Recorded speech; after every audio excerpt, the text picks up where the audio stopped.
सावन के महीने में 2 लोटा जल महादेव जी को चढ़ाने के लिए जाओ, तब 3 चीजें अपने अंदर धारण करना। पहले नंबर का तो 2 लोटा जल जब घर से लेकर जाओ तो जरूरी नहीं कि दोनों हाथों में लेकर जाओ। एक लोटे के ऊपर दूसरा लोटा रखकर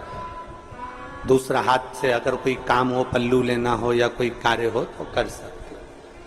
नहीं तो तुम 2 लोटा हाथ में रख लो और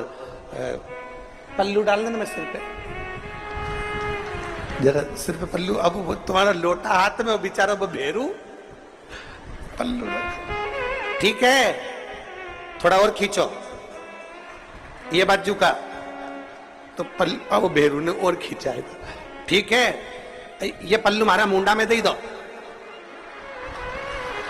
अब ठीक है।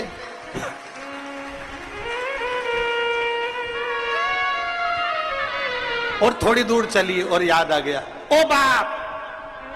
इतने में भेरू ने कहा क्या हो गया, क्या हुआ? ओ हमारे फूल माला की पन्नी तो वहीं रह गई, जरा उठाओ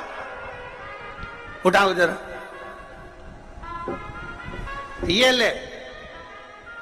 कमर में खोसी दो, खोसे कमर में पन्नी।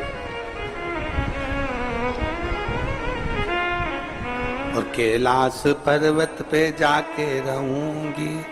भोले को अपना। अब पति भी के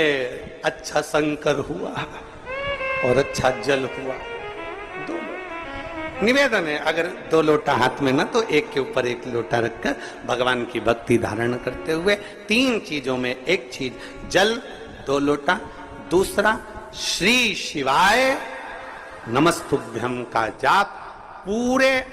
सावन के महीने में से कम 5 दिन ऐसे निकालना कि बेलपत्री के पेड़ की छांव में बैठकर हम श्री शिवाय नमस्तुभ्यम की कम से कम 1 माला जरूर कर लें, जरूर। और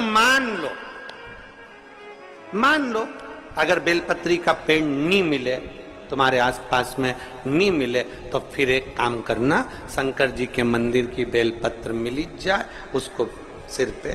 हमारे यहाँ कहते हैं आंवले के वृक्ष का, जब आंवला नवमी आती है ना, तो आंवला नवमी आती है और आंवले के पेड़ के नीचे जाकर भोजन नहीं कर सकते, आंवले के वृक्ष के नीचे नहीं जा सकते, तो आंवले के वृक्ष की पत्ती को सिर पे रख के भोजन कर लो, तो कहते हैं कि हजारों अश्वमेध यज्ञ के पुण्य के बराबर, भंडारे के बराबर भोजन प्राप्त हो जाता है।